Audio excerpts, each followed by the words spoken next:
Y fíjense que hoy en el capítulo 17 del primero de Samuel nos encontramos con una historia, mis hermanos, que posiblemente es una de las más conocidas en lo que es la Biblia, juntamente con lo que es Noé, la torre de Babel, el gran pez de Jonás. Posiblemente la historia de David y Goliat es una de las más conocidas dentro del campo cristiano, también fuera, ¿ya? Pero aún y ser una de las más conocidas, también al mismo tiempo es una de las que es más mal interpretadas de todas ellas. Fíjense lo que un autor que se llama Davis, dice en relación a lo que es la historia de David y Goliat. Dice, ¿cuál es el punto central de la narración? Podemos cometer grandes errores si no ponemos la atención en el punto de la narración bíblica. Si no escuchamos al texto, entonces acabaremos trayendo toda la tontería de ser valientes cuando tengamos que enfrentar a nuestros Goliats, ya sean los bullies del colegio o las preocupaciones de uno. Fíjense que a veces se interpreta lo que es esa historia de Samuel 17 diciendo, bueno, tienes que vencer a los gigantes de tu vida, tienes que vencer a los titanes que aparecen en tu vida, pelear contra ellos.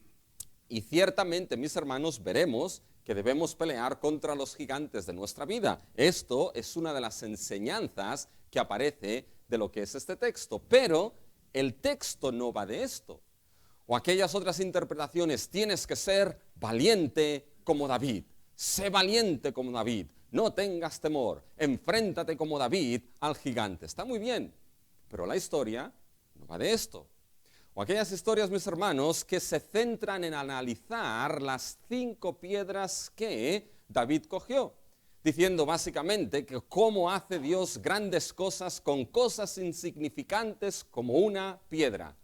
Y ciertamente, mis hermanos, Dios hace grandes cosas a través de la debilidad. Lo vimos con Jonatán. No le es difícil a Dios salvar con muchos o con pocos. Pero ¿saben qué? El texto no va de las 5 piedras que cogió David, mis hermanos. Y muchas veces lo que son esas interpretaciones se dan porque se descontextualiza lo que es la historia de David y Goliat de lo que está sucediendo en este primer libro de Samuel. Acuérdense que la semana pasada lo que vimos en Samuel 16 es que Dios se proveyó a un rey para sí mismo. Y Dios básicamente mirando el corazón de ese rey determinó que David, hijo de Isaí, sería el rey según y conforme su corazón. Y lo ungió y lo capacitó con su espíritu para llevar a cabo ¿qué? Llevar a cabo la obra de ser rey en medio del pueblo de Dios. ¿Y qué es lo que encontramos en el capítulo 17, mis hermanos? Nos encontramos la segunda acción que David hace como rey. La primera, si se acuerdan, mis hermanos, fue capacitado por el Espíritu a aliviar tocando el arpa a un hombre atormentado como era Saúl. Pero ahora, mis hermanos, nos encontramos en el capítulo 17 que aquí David, capacitado por el Espíritu, va a actuar como ¿qué?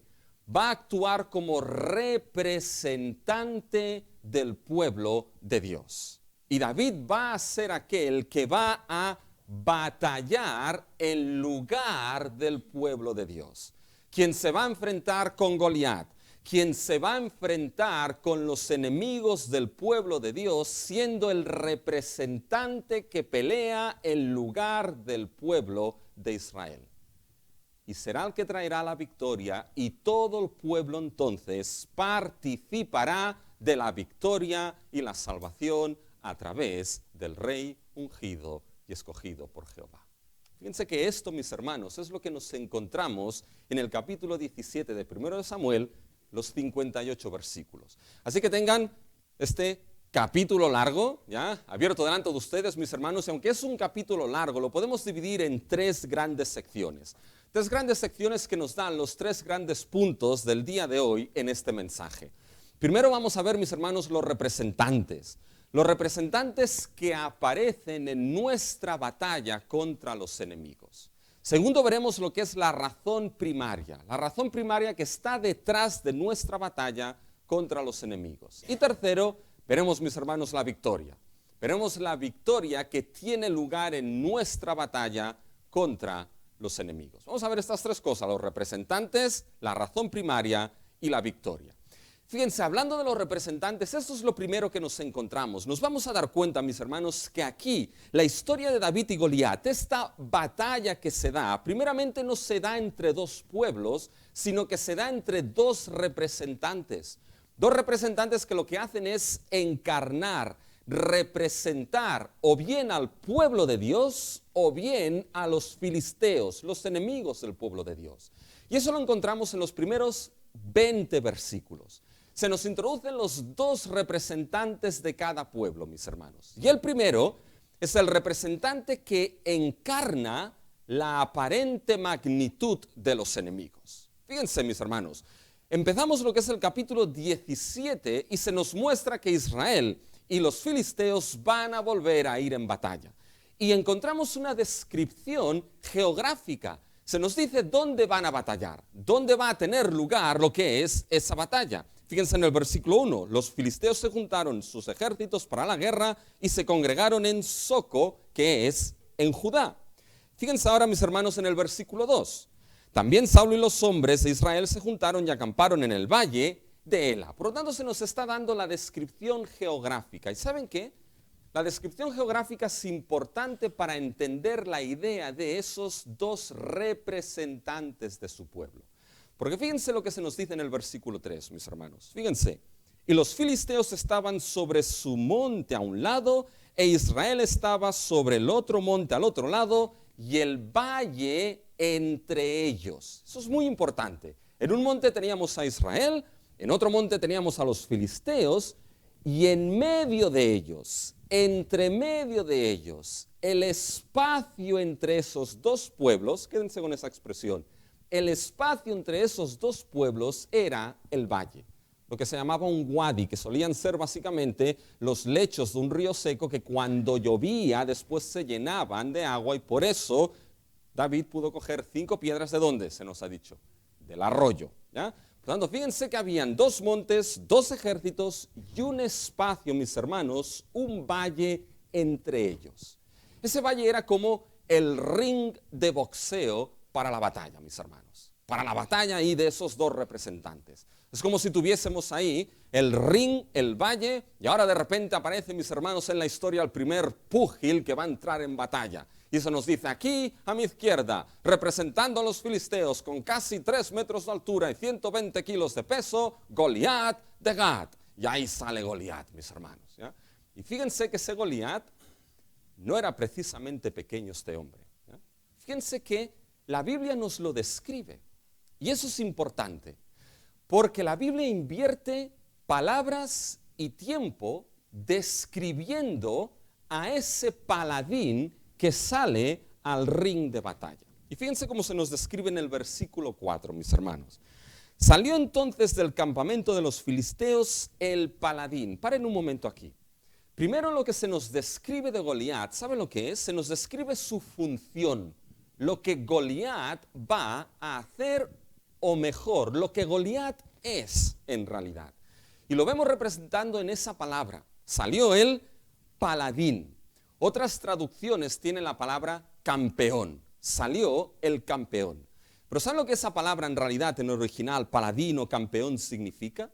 En realidad significa el hombre entre 2 espacios. Por eso antes les he dicho que el valle estaba entre 2 ejércitos. La palabra paladín es el hombre que está entre 2 espacios. Y la idea de esa expresión, el hombre entre 2 espacios, es aquel que ahora está entre 2 pueblos.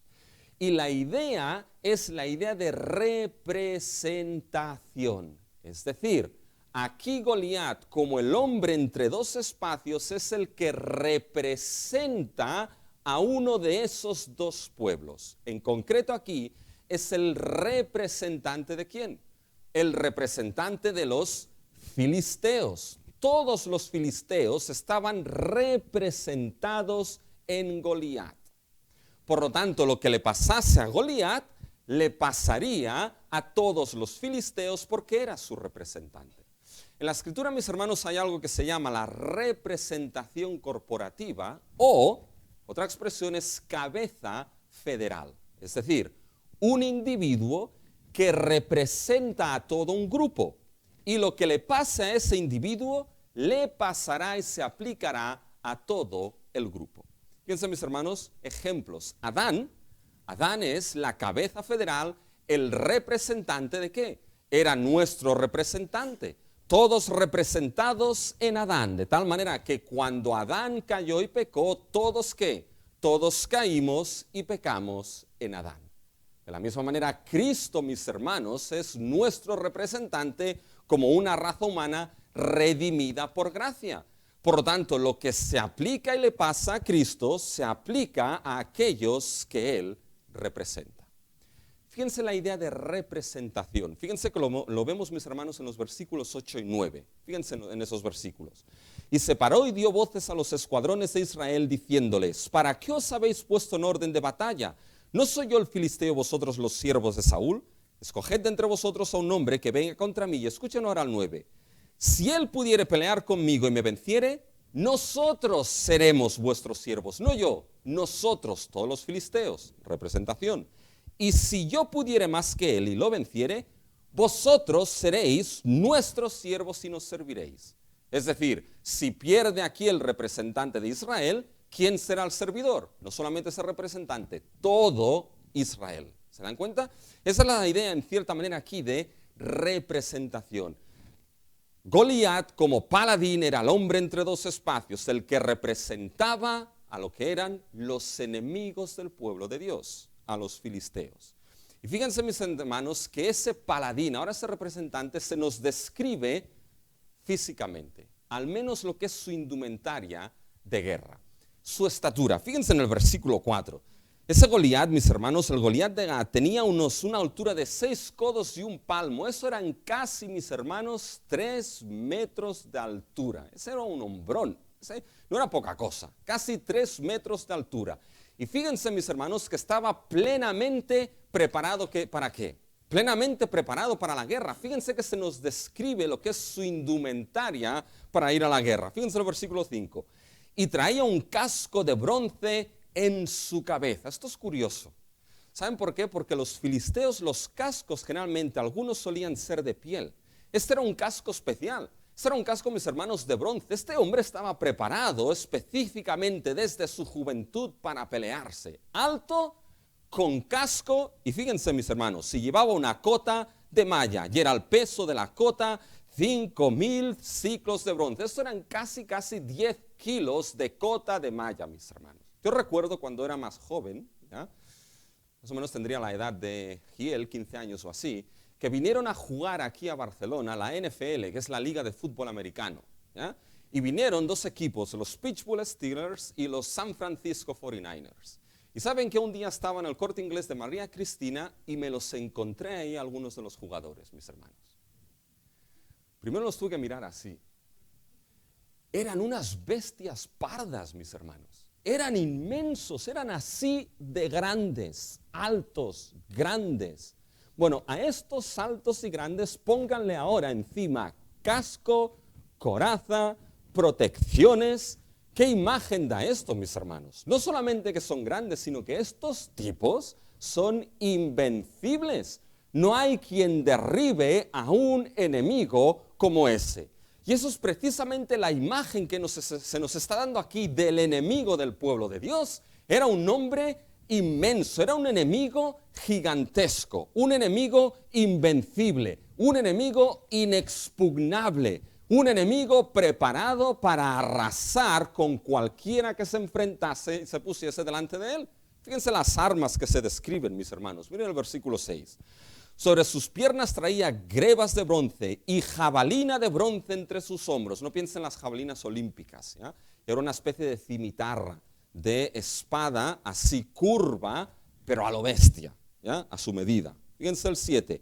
Y el asta de su lanza era como un rodillo de telar y tenía el hierro de su lanza 600 ciclos de hierro. Iba su escudero delante de él. Aparte tenía una lanza inmensa y tenía un escudero, mis hermanos, que iba delante de él. Utilizaban 2 escudos, uno redondo pequeñito que era para la batalla y uno rectangular grande que era para la defensa. Miren la imagen, una bestia y delante de él un escudero con un escudo de defensa yendo delante de Goliat. Fíjense, mis hermanos, que se nos describe que Ese enemigo era inexpugnable, era invencible, era tremendo. Y aparte no solamente se nos describe su función y su descripción externa, quédense con esto, externa, sino que se nos describe su arrogancia, mis hermanos. La arrogancia y la seguridad que tenía. ¿Saben cómo se describe esta arrogancia? Por lo que dice. A veces la arrogancia se muestra por lo que se dice, ¿ya? Por las palabras. Pero fíjense, mis hermanos, lo que dice aquí, ¿ya? Si leen los versículos del 8 al 10 en adelante, ¿ya? Fíjense el versículo 8. Dice, ¿para qué habéis puesto en orden de batalla? ¿No soy yo el filisteo? Este hombre seguro que voz de soprano no tendría. Y ahora póngale una voz profunda en un valle que actuaba, mis hermanos, como caja de resonancia y altavoz. Y ese hombre salió ahí y les dice, ¿por qué os habéis puesto en batalla? Es como si les decía, ¿qué venís a hacer aquí? Y ahora fíjense la arrogancia. Porque en esos versículos se utiliza 3 veces el pronombre personal yo. Fíjense, mis hermanos, en el versículo 8. No soy yo el filisteo. Fíjense el versículo 9. Si yo pudiere más que él. Fíjense ahora en el versículo 10. Hoy yo he desafiado el campamento de Israel. Yo. ¿Saben lo que significa esto? Lo que está diciendo aquí Goliat, mis hermanos. No está diciendo yo soy un filisteo. No. Está diciendo yo soy el filisteo. Aquí yo soy el macho alfa y vosotros, israelitas, sois unos insignificantes que no valéis para nada. ¿Qué venís aquí? ¿Qué venís aquí? ¿Se dan cuenta de la descripción, mis hermanos? Y ¿saben lo que es bien curioso que no podemos perder de vista, mis hermanos? Es preguntarnos por qué la Biblia invierte palabras y espacio en describirnos a Goliat de esta manera. Porque es el único sitio en el Antiguo Testamento donde la Biblia describe la apariencia militar externa de un guerrero. Es el único sitio y uno tiene que preguntarse por qué la Biblia aquí lo hace, mis hermanos. ¿Y saben por qué? Porque lo que quiere aquí mostrarse es que ese enemigo del pueblo de Dios, el enemigo que el pueblo de Dios tenía que afrontar, era un enemigo de magnitudes inmensas. Era un enemigo que visto con los ojos humanos era invencible, era inexpugnable y tenía todos los haces para ganar y acabar con el pueblo de Dios. Por eso el pueblo, mis hermanos, acabó totalmente aterrorizado. Fíjense en el versículo 11. Oyendo Saúl y todo Israel estas palabras del filisteo, se turbaron y tuvieron gran miedo. La idea, mis hermanos, de esa descripción, la Biblia lo describe, no pierdan lo que hace la Biblia, es para que uno entienda que los enemigos del pueblo de Dios muchas veces son gigantescos en apariencia, inexpugnables e invencibles. Y cuando se presenta ese enemigo delante de uno, la pregunta es, ¿cómo te enfrentas a un enemigo así? ¿Cómo te enfrentas? ¿Y saben cuál es la respuesta? La respuesta la da Goliat, mis hermanos. Fíjense en el versículo 8. Escoged de entre vosotros un hombre que venga contra mí. Es decir, les da las normas de esa batalla. Escoged a un hombre que venga contra mí. Fijaros ahora el versículo 10. Dadme un hombre que pelee conmigo. La manera de enfrentarse a ese enemigo, y eso es importante, es que Goliat en cierta manera le está diciendo, para enfrentaros con ese enemigo necesitáis que a uno que os represente en batalla. Pero fíjense que lo primero es esa descripción, mis hermanos, de Goliat. ¿Qué es lo que hay de enseñanza aquí? Fíjense que primero lo que vemos es que se nos muestra que los enemigos del pueblo de Dios, mis hermanos, pueden ser de magnitudes inmensas, que de apariencia externa pueden parecer invencibles, donde prácticamente puede parecer que la salvación de uno, mis hermanos, ha acabado. ¿Por qué? Porque fíjense que cuando Goliat les dice, si él gana, os serviremos. Si vosotros ganáis, seréis nuestros siervos y nos serviréis. Bueno, esa palabra, mis hermanos, en la mente israelita despertaba algo. ¿Saben lo que despertaba, mis hermanos? Despertaba el ser siervos nuevamente como fueron esclavos en Egipto mismo. Y ese enemigo, mis hermanos, lo que les estaba no solamente diciendo, mirar lo grande que soy, sino que la desesperanza incluso de que soy tan grande y tan inexpugnable y tan potente es que como si perdieseis la esperanza misma en vuestra salvación. Y los enemigos del pueblo de Dios, mis hermanos, a veces pueden ser así. No pierdas de vista, esto no solamente es para los enemigos personales de tu vida. Aquí, mis hermanos, son los enemigos que el pueblo de Dios tiene que enfrentar. Tenemos que empezar a pensar que no solamente hay enemigos personales en nuestra vida, sino enemigos corporativos como pueblo de Dios, como iglesia que somos, mis hermanos. Enemigos que verdaderamente son temibles y grandes contra nuestra fe, contra nuestra santidad, contra nuestra identidad, mis hermanos. Un mundo que quiere acabar con la fe que nos ha sido dada y con la identidad de pueblo de Dios. Un mundo que trabaja, mis hermanos, contra lo que es la santidad y la identidad del pueblo de Dios. Son enemigos difíciles y grandes, mis hermanos. Y debemos entender que esto es así porque saben que estamos inmersos en una batalla que es mucho más grande que nuestras cabezas, mis hermanos. ¿Ya? Fíjense, hay dos cosas que se nos dice y que sitúan esa historia dentro de la historia más grande de la salvación. La primera es esa expresión, nos serviréis, nos serviréis, nos serviréis, en el versículo 9. Pero la otra, fíjense, es curioso. Se nos ha dicho que Goliat estaba vestido con una cota de ¿qué? Con una cota de malla. ¿Saben cuál es la expresión ahí? No es cota de malla. La palabra ahí son escamas, una armadura de escamas. Y cuando los hablo de escamas, ¿qué les viene a la mente, mis hermanos? ¿Saben qué es curioso? Tenía la apariencia en cierta manera como de un pez. Y es curioso porque el dios de los filisteos, Dagón, el dios de los filisteos era mitad hombre, mitad pez, mis hermanos, con escamas. Y Dagón, mis hermanos, fíjense que en el capítulo 7, ¿qué es lo que vimos?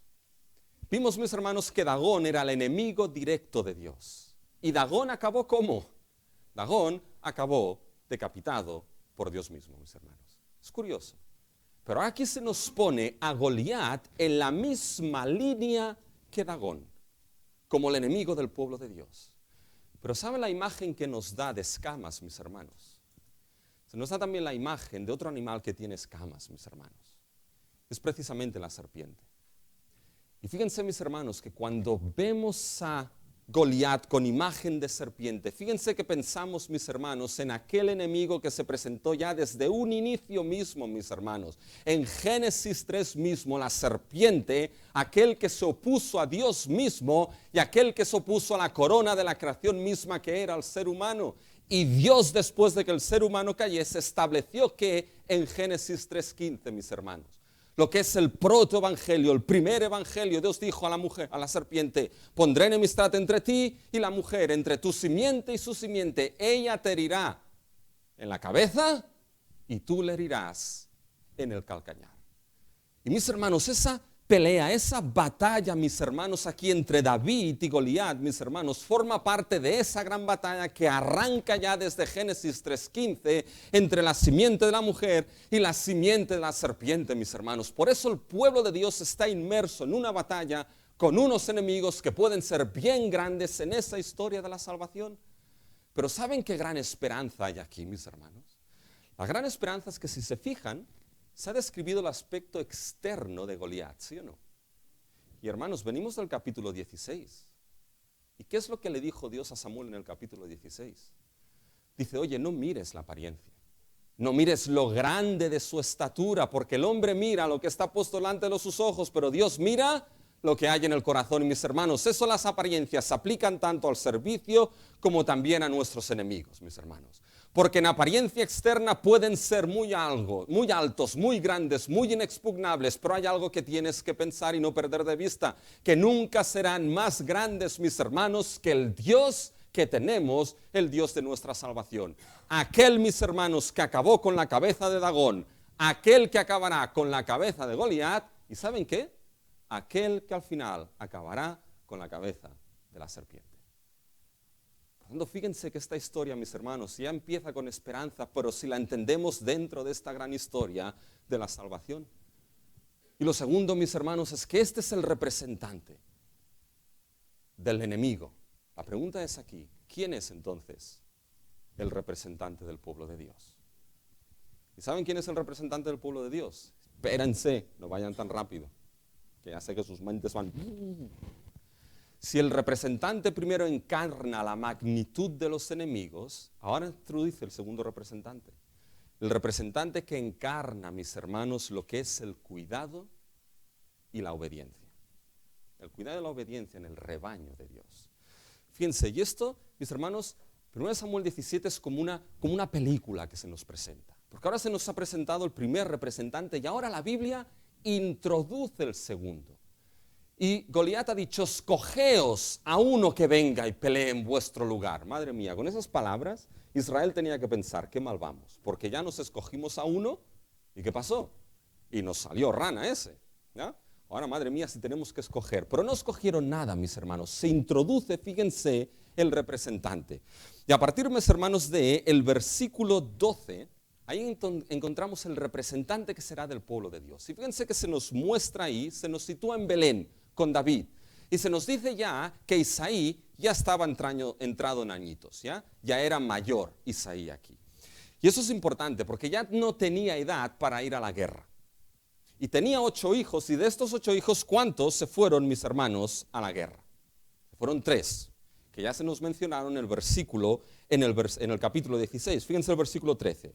Y los 3 hijos mayores de Isaí habían ido para seguir a Saúl a la guerra. Y los nombres de sus 3 hijos que habían ido a la guerra eran Eliab, el primogénito, el segundo, Aminadab, y el tercero, Sam. Fíjense, mis hermanos, que es muy probable que estos estuviesen por encima de los 20 años. Porque por debajo de los 20 no podía ser llamado a filas, no podía irse a la guerra. ¿Ya? Fíjense en Números 1:3, se nos dice, de 20 años para arriba, todos los que pueden salir a la guerra en Israel, los contaréis tú y Aarón por sus ejércitos. Por lo tanto, es probable que esos mayores tuviesen más de 20 y los otros estuviesen por debajo. Muy bien, ahí se nos presenta, mis hermanos, lo que es la situación de Isaí y su familia. Y si leen los versículos del 14 en adelante, se van a dar cuenta cómo se intercala la situación de Isaí con ese paladín saliendo una y otra vez durante 40 días a decirles las mismas cosas a Israel. Fíjense, mis hermanos, en el versículos 14 y 15. David es presentado, y David era el menor, se nos dice. En el versículo 16, venía pues aquel filisteo por la mañana y por la tarde, y durante 40 días hacía lo mismo. Versículos 17 y 18, David se prepara para ir al campo de batalla. Versículo 19, ahora Saúl y todo Israel estaban en la batalla. ¿Se dan cuenta? Se va intercalando la visión de cómo David se prepara y de cómo Goliat seguía ahí dando la paliza en el campo de batalla. Esta historia, mis hermanos, que se intercalen, es que se nos está mostrando de que aquel que se está preparando ahora va a ser el representante que va a ir a favor de su pueblo. ¿Y cómo se nos describe a ese representante? ¿Saben qué? No se nos describe con apariencia externa. ¿Qué se nos dice de David aquí? Bueno, después se nos dirá que era guapo, rubio, ¿eh? Pero ahora aquí se nos describe como el más pequeño, el menor. Fíjense, mis hermanos, en el versículo 14. Y David era el menor, el más pequeño. Eso es importante. ¿Saben por qué? Porque vimos a Saúl grande, no funcionó. Vimos a Goliat grande, bueno. Ahora el más pequeño. Dice, bueno, parece que vamos bien. Ya los grandes aquí han fallado. Vamos por el pequeñito, ya, parece que vamos bien. Y ahora fíjense, mis hermanos, que se empieza a describir un poquito más a David. Pero se nos describe de una manera importante, no a nivel externo, sino con lo que hace. ¿Y saben qué descripción tenemos ahí de David, mis hermanos? Que fue aquel que cuidó como pastor a las ovejas y fue un hijo fiel a su padre. Fíjense, ¿dónde vemos esto, mis hermanos? Fíjense el versículo 20. Se levantó pues David de mañana y dejando las ovejas al cuidado de un guarda, se fue con su carga como Isaí le había mandado. Paren aquí. Isaí le dice, oye, David, tienes que ir al campo de batalla, porque estoy preocupado por tus hermanos. Lleva comida a tus hermanos, trae una prenda para saber que están bien y lleva queso también al jefe de los 1000. Ya eso era costumbre en aquel tiempo. Ahora, fíjense que en el versículo 20 se nos dice, se levantó pues David de madrugada. ¿Y qué es lo que hizo David, mis hermanos? ¿Qué es lo primero que hizo David? ¿Saben lo que hizo? No dejó a las ovejas de su padre sueltas. las dejó al cuidado de alguien, al cuidado de un guarda, mis hermanos. ¿Qué es lo que significa esto? ¿Qué es lo que implica, mis hermanos? Que David era pastor que cuidaba al rebaño, que no dejaba al rebaño suelto, mis hermanos, que no dejaba al rebaño sujeto a cualquier enemigo. Antes de irse, lo dejó a la salvaguarda de un guarda. Y eso es fundamental. Es fundamental, mis hermanos, cuando llegamos al siguiente punto, porque nos vamos a dar cuenta de que va a haber un rebaño mayor que David va a tener que cuidar. Y fíjense que eso es fundamental para el rey, porque el rey debía ser rey. ¿Y saben qué debía ser más? Debía ser buen pastor de su pueblo. Porque en aquella cultura, en el Antiguo y Medio Oriente, mis hermanos, los reyes eran descritos no solamente como reyes, sino también como pastores. El rey era el que tenía que pastorear al pueblo, guiar al pueblo, nutrir al pueblo, defender al pueblo, cuidar al pueblo, que eran básicamente las ovejas. ¿Y qué nos encontramos aquí? Nos encontramos aquel que fue ungido por Dios como rey, y ahora ese rey nos encontramos que es un buen pastor del rebaño. ¿Y saben por qué cuidaba las ovejas, mis hermanos? Porque David tenía algo claro, que las ovejas no eran suyas, que era el rebaño de su padre. 2 veces, mis hermanos, menciona esto, 2 veces. Fíjense en el versículo 15. Pero David había ido y vuelto dejando a Saúl para apacentar las ovejas de su padre en Belén. Fíjense el versículo 34. David respondió a Saúl: tu siervo era pastor de las ovejas de su padre. Mis hermanos, David tenía claro que las ovejas, el rebaño que le había sido dado era el rebaño de su padre. Y porque amaba a su padre, mis hermanos, dejó ese rebaño en el cuidado y fue un hijo obediente. Fíjense que no se fue al campo de batalla como le plació a David. ¿Cómo se fue? Fíjense el versículo 20.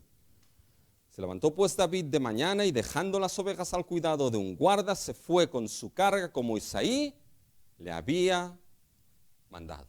¿Se dan cuenta, mis hermanos?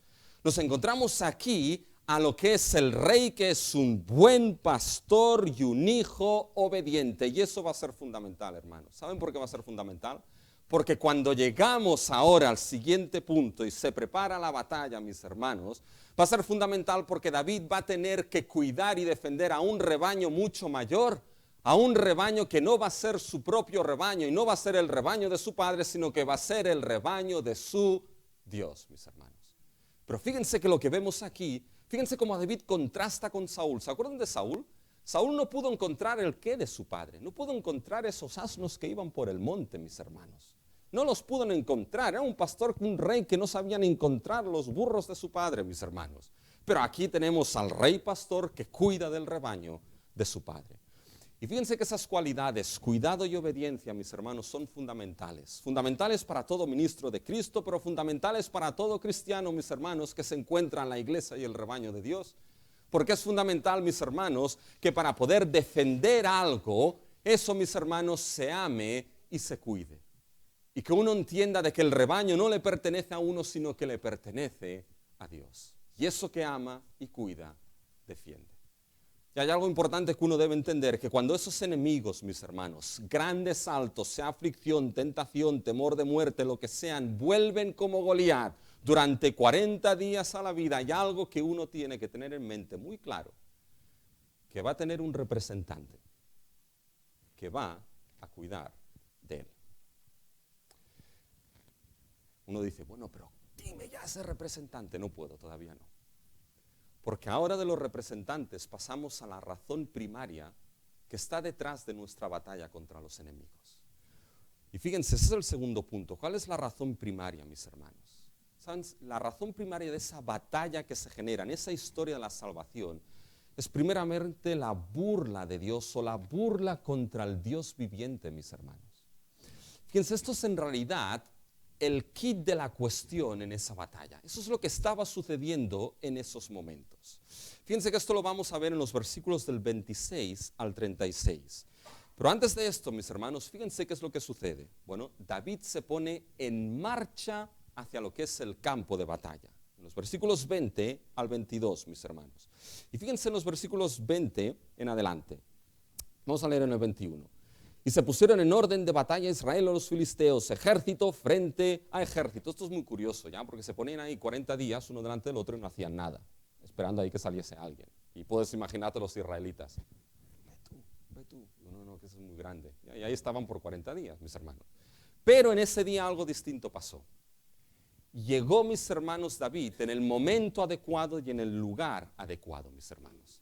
Y lo diferente es que fíjense, mis hermanos, lo que sucede al final del versículo 23. El 23 nos describe que otra vez Goliat volvió a decir lo mismo, yo soy el filisteo, sacarme a uno, pero lo diferente es que estaba ahí David, y fíjense al final del versículo 23. Y las oyó David. David, mis hermanos, oyó las palabras que el filisteo decía. ¿Y qué es lo que entonces hace David? Bueno, David pregunta. Y lo que ve es que todo el pueblo de Israel está atemorizado, mis hermanos. Los versículos del 24 al 25 se nos muestra cómo Israel está atemorizado. Fíjense, todos los varones de Israel que veían a aquel hombre huían de su presencia y tenían gran temor. Y cada uno de los de Israel decía, ¿no habéis visto a aquel hombre que ha salido? Él se adelanta para provocar a Israel. Al que venciere el rey le enriquecerá con grandes riquezas y le dará su hija y eximirá de tributos a la casa de su padre Israel. Un buen trato, un buen trato. Pero fíjense que aquí, mis hermanos, Israel estaba atemorizado. Y fíjense a un jovencito que ve a ese grandullón diciendo cosas y que mira al pueblo, a hombres preparados en batalla, todos ahí atemorizados, mis hermanos. Esa era la visión que tenía Israel. Pero ahora, ¿cuál era la visión de David en todo este asunto, mis hermanos? ¿Saben cuál era la visión? Ahora tenemos que alejarnos un poco de este texto y mirar el versículo 26 y el versículo 36. Eso es un gran paréntesis. Hay una expresión que casi se repite igual en esos versículos. Fíjense el 26. Entonces habló David a los que estaban junto a él diciendo, ¿qué harán al hombre que venciera a este filisteo y quitare el oprobio de Israel? Porque ahora fíjense, ¿quién es este filisteo incircunciso para que provoque a los escuadrones del Dios viviente? ¿Quién es este incircunciso que provoca a los escuadrones del Dios viviente? Vayan al versículo 36. Fuese león, fuese oso, tu siervo lo mataba, y este filisteo incircunciso será como uno de ellos, porque ha provocado al ejército del Dios viviente. ¿Se dan cuenta? Ha provocado al ejército del Dios viviente. Versículo 26, lo ha provocado. Versículo 36. Eso es un gran paréntesis. ¿Qué es lo que nos está diciendo, mis hermanos, aquí la Biblia? La visión de David de esa batalla, mis hermanos, es que lo que verdaderamente estaba sucediendo allí es que el Dios viviente estaba siendo provocado. Se provocaba al pueblo de Israel, pero la relación entre Israel y su Dios es tan unida y tan cercana que provocar al pueblo de Dios es provocar a Dios mismo. Y mis hermanos, lo que aquí David ve es que el problema es que Dios está siendo provocado. Y esa palabra provocar suena un tanto extraña aquí. Porque la idea de provocar, mis hermanos, es la idea de burlarse. Es la idea, mis hermanos, de hacer burla a Dios. Es la idea de poner a Dios en ridículo, mis hermanos. Y David lo que dice, en esa batalla de los enemigos contra el pueblo de Dios, por muy grandes que sean enemigos contra la fe, contra la santidad, contra la identidad del pueblo. En esa batalla el kit de la cuestión es que Dios está siendo que ridiculizado y provocado, ridiculizado y hecho burla. Cuando el mundo, mis hermanos, se levanta como un Goliat contra lo que es nuestra fe como cristianos y nos dicen eso de creer que el matrimonio es solamente hombre y mujer, eso es tradicional, eso es arcaico. ¿Dónde vas con eso? Cuando le dicen a los jóvenes, tú llama libremente, llama tú a quien quieras.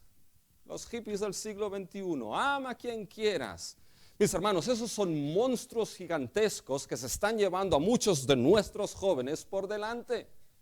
Y todo reside, mis hermanos, en hacer burla al Dios viviente que nos ha dado esta fe. Al final, es decir, el Dios en el cual creéis, ¿sabéis qué? Es un Dios para ser ridiculizado y un Dios que al final no es un Dios vivo en absoluto. Y David lo entendió.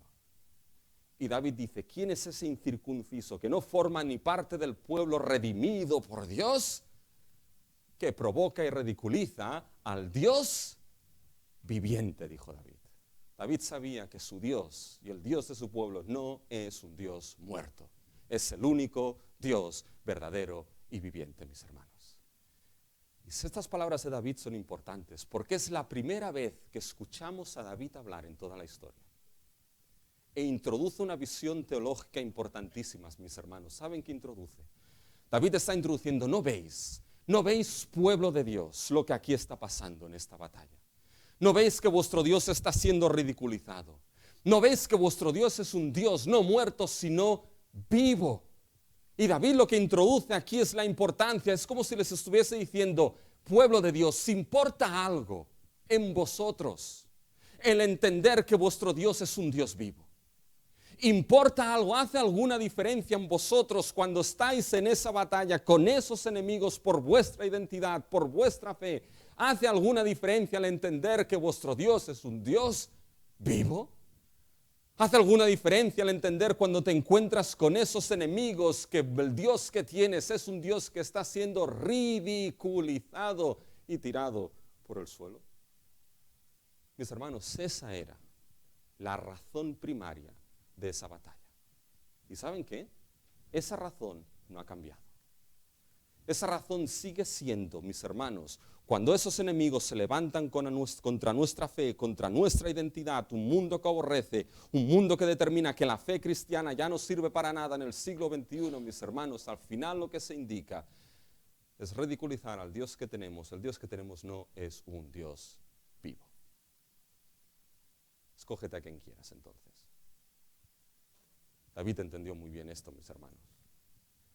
La pregunta es, ¿lo entendemos nosotros? La otra pregunta es, ¿qué solución hay frente a esto entonces?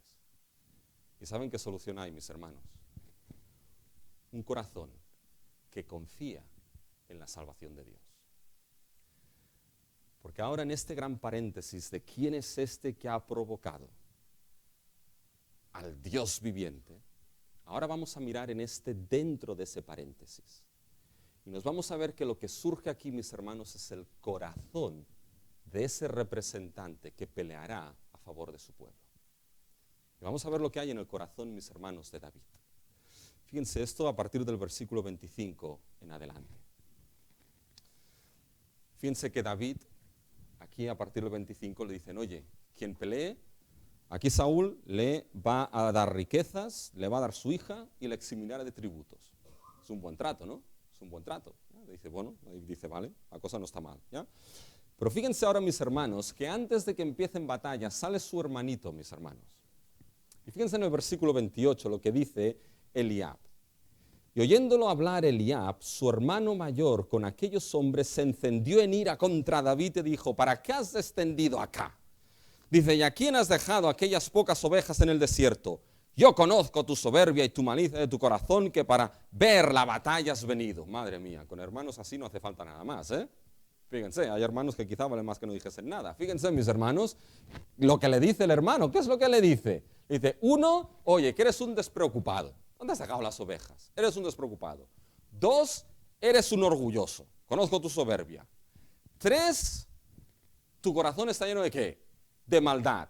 Y cuarto, dice, eres un morboso. Morboso porque vienes aquí a ver la batalla, cómo se arrean los unos contra los otros, y ya has venido a ver aquí la batalla. Despreocupado, soberbio, malo y morboso. De la marinera, mis hermanos. Pero ¿saben qué? Hay algo que llama la atención aquí. Fíjense lo que dice Eliab, que conozco tu soberbia y la malicia de tu corazón. Todo el tema está aquí en el corazón, mis hermanos. Y esto tiene que llamarnos la atención porque ya vimos en el capítulo 16 que Dios mira ¿qué? Dios mira al corazón, no lo externo.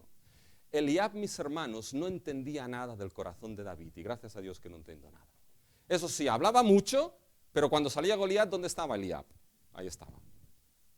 ¿Saben? Si quieren saber que alguien sirve para el ministerio, mis hermanos, pónganlo un tiempo en la primera línea del ejército de Cristo.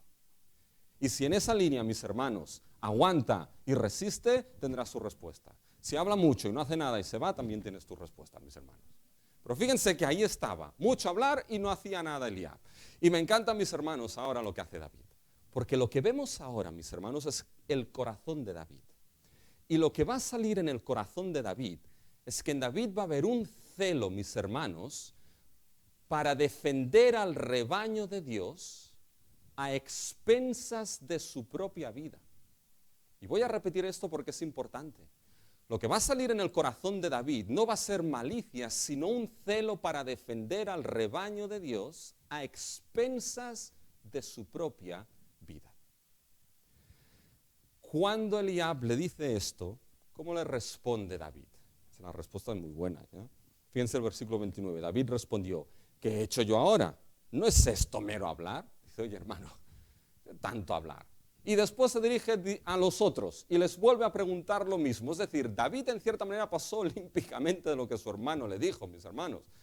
Y saben que a veces en el ministerio uno debe pasar olímpicamente de ciertas cosas para que el ministerio siga adelante, ¿ya? Pero fíjense que pasa directamente, va a hablar a los otros, le dicen exactamente lo mismo, pero esas palabras que David dijo llegaron a Saúl. Y llevaron a David a Saúl. ¿Y qué es lo que Saúl dice?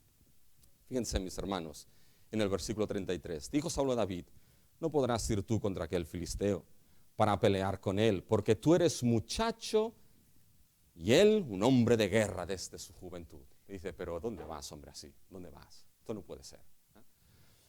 Pero ahora fíjense lo que responde David. Y en la respuesta de David, mis hermanos, quiero que vean ese corazón, ese celo por defender al rebaño de Dios a expensas de su vida. Porque David hace una comparación interesantísima. Hay un paralelo precioso aquí que no quiero que lo pierdan, mis hermanos. El paralelo aquí, fíjense, lo hemos leído y simplemente voy a mencionarlo. David dice: bueno, yo pastoreaba las ovejas del rebaño de mi padre. Y cuando venía un león o un oso, un enemigo, y arrebataba, iba detrás de él y se la sacaba. Y si se levantaba contra mí, ¿qué hacía? Acababa con ese enemigo. Ahora, fíjense el paralelo glorioso, mis hermanos. Ahora es donde empezamos a entender por qué ese pastor debía cuidar y ser obediente. Porque había primero un rebaño de las ovejas de su padre, pero ¿ahora qué? Ahora hay un rebaño mucho mayor que es el rebaño del pueblo de su Dios. Habían unos enemigos que eran los enemigos del rebaño de su padre, león y osos, pero ahora ¿qué hay, mis hermanos? Hay un enemigo del rebaño del pueblo de Dios que es Goliat. Y para David, ¿saben qué? Ese Goliat era igual que un oso o un león que atacó al rebaño de su padre. Fíjense cómo lo compara con ellos. Miren el versículo 36. Fuese león, fuese oso, tu siervo lo mataba, y este filisteo incircunciso será como uno de ellos. ¿Se dan cuenta el paralelo? Rebaño de su padre, rebaño del pueblo de Dios. Enemigos del rebaño de su padre, enemigos del rebaño de Dios. Y ahora que nos encontramos, mis hermanos, un pastor que era rey y buen pastor, que cuidó al rebaño de su padre, y ahora nos vamos a encontrar un rey y buen pastor que va a cuidar y defender a un rebaño mucho mayor, el rebaño de Dios. Es un paralelo precioso. Y la pregunta es, ¿por qué David podía actuar así con ambos rebaños de la misma manera? ¿Saben por qué? Porque había una verdad común, mis hermanos. Había una verdad común. Tanto si cuidaba al rebaño de su padre como ahora cuidando al rebaño de su Dios. Y la verdad común es el versículo 37. Fíjense lo que dice. Añadió David: Jehová, dice, me ha librado de las garras del león y de las garras del oso. Él también me librará de la mano de este filisteo. ¿Qué está diciendo David aquí, mis hermanos? Dices que todo ha sido obra de Dios. Aquí David decía: con el cuidado del rebaño de mi padre, de esas ovejas, cada batalla para defender a ese rebaño, cada vez que he vencido a uno de esos enemigos, osos o leones, ha sido la salvación de mi Dios. Por lo tanto, mis hermanos, si Dios hizo eso con el rebaño de su padre, la pregunta es, ¿cuánto más no lo hará Dios con el rebaño de las ovejas de su prado? ¿Cuánto más no lo hará Dios con aquel rebaño que Él ha amado? ¿Cuánto más no lo hará Dios con aquellas ovejas que son su propiedad? ¿Y saben cuál es la respuesta, mis hermanos? Mucho más lo hará Dios. Y lo hará a través de su rey y de su buen pastor, mis hermanos. Y cuando esos enemigos se levantan delante de nosotros, hay dos cosas a entender aquí. Una, mis hermanos, que nuestro Dios es Salvador. Y dos, mis hermanos, que somos las ovejas del rebaño de nuestro Dios. Y nuestro Dios, mis hermanos, cuida y defiende a su rebaño. Y lo hace a través de su rey y de su buen pastor. Ahora sí, ¿cuál es la victoria entonces?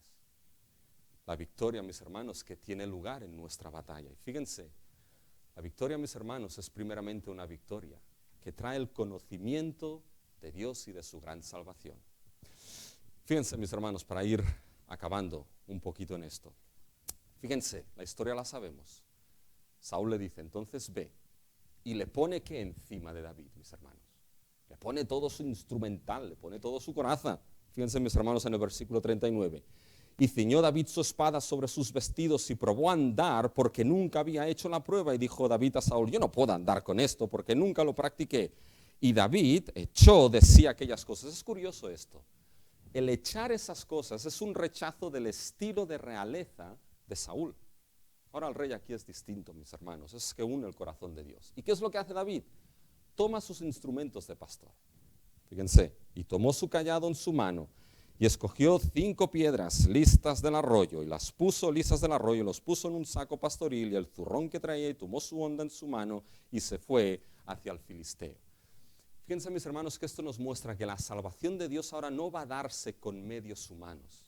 La salvación de Dios, mis hermanos, no va a darse con medios que el ser humano puede proveer, sino medios que son aparentemente débiles e insignificantes. Débiles, ha parecido esto latín, mis hermanos. Ya hablo en latín y todo, mal vamos, tengo que acabar, mal vamos. ¿Ya? Fíjense, mis hermanos, que eran débiles e insignificantes, pero que en esa debilidad Dios obrará su salvación. Y va entonces ahí David y se le presenta al grandullón. Y el grandullón le dice, bueno, ¿tú te crees que yo soy un perro que vienes a mí con palos? ¿Ya? Bueno, me callo, lo que David quizá lo hubiese podido decir. ¿Ya? Eres un incircunciso, sí, os consideramos así a los gentiles. ¿Ya? Pero fijaros que él dice, ¿eres a mí con un perro que vienes con palos? Y fíjense entonces, mis hermanos, lo que David dice. Fíjense ahora, ahí está el kit de la cuestión. ¿Ya?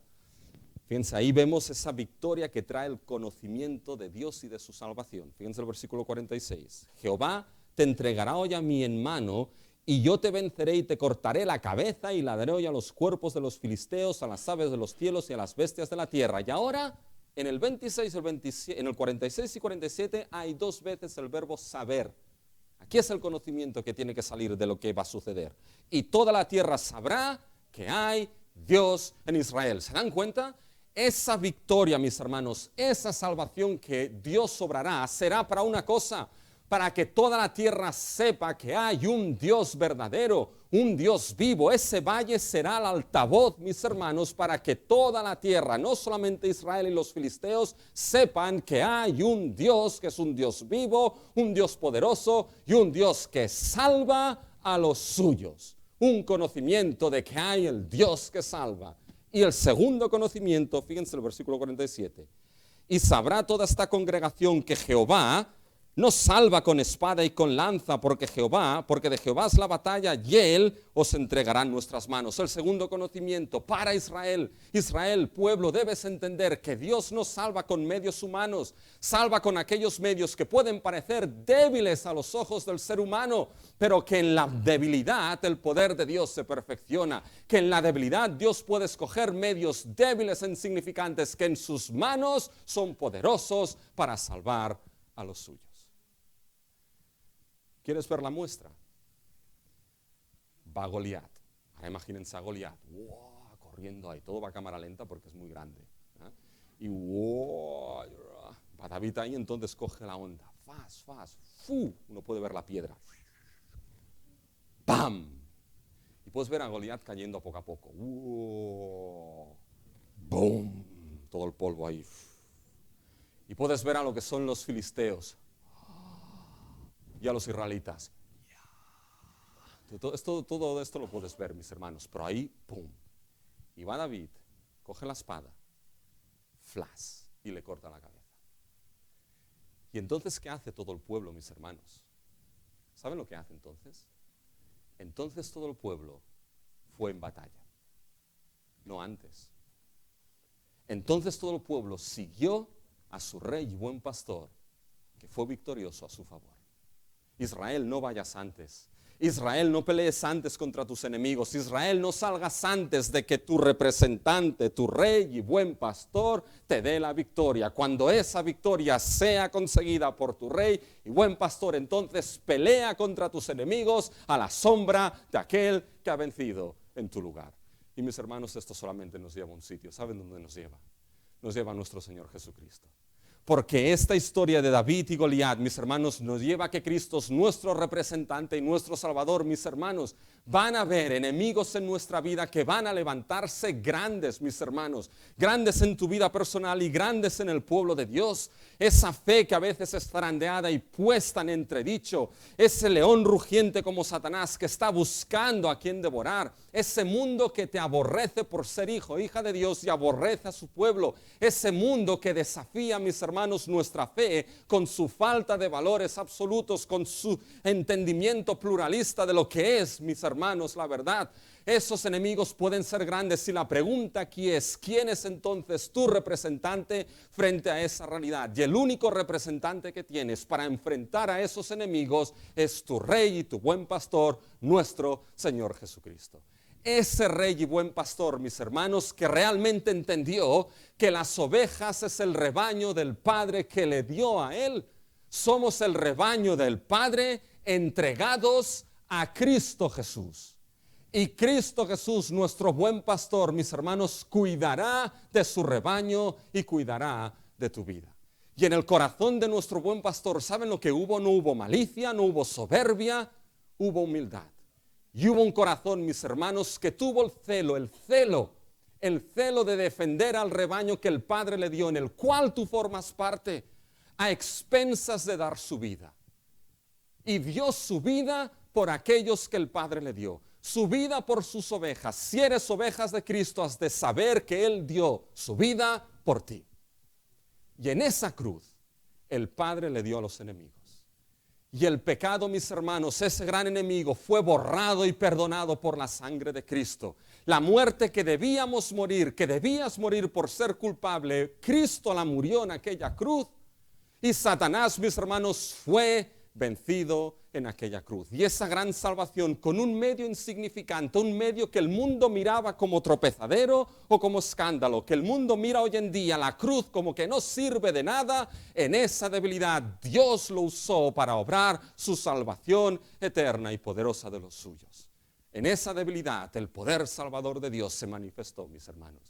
Y como en esa obra de David, el conocimiento, mis hermanos, es para que todo el mundo sepa que Dios es un Dios vivo. Esa cruz, esa obra de Cristo sigue llamándote como ese altavoz que sale desde el valle de Ela con David y Goliat, sigue diciéndote que Dios es aquel que salva. Que Dios dio a su Hijo y al buen pastor para que diese su vida por ti, para cuidarte, para defenderte, para perdonarte, para salvarte. Ese conocimiento sigue saliendo de la cruz y de la tumba vacía.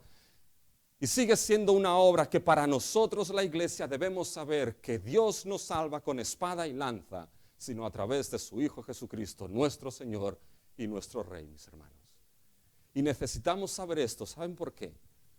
Porque, mis hermanos, cuando enfrentamos los enemigos de nuestra vida, ¿sabes qué? No vayas tú solo en batalla. Tienes que ir detrás de aquel que venció por ti. Tienes que ir a la sombra del Cristo, que es el Rey que venció y que resucitó. Vences a esos enemigos no por tus propios medios, sino por la gracia de Dios que está en ti. Porque no te olvides que lo que vence al mundo, ¿saben lo que es? Tu fe en que Cristo es el Hijo de Dios. Y si en esa batalla, en este mundo, Dios no quiera que venzas, has de saber algo. Algo que dijo Ana en el principio, en su oración. Vayan al cántico de Ana y fíjense el versículo 10, al final del versículo 10.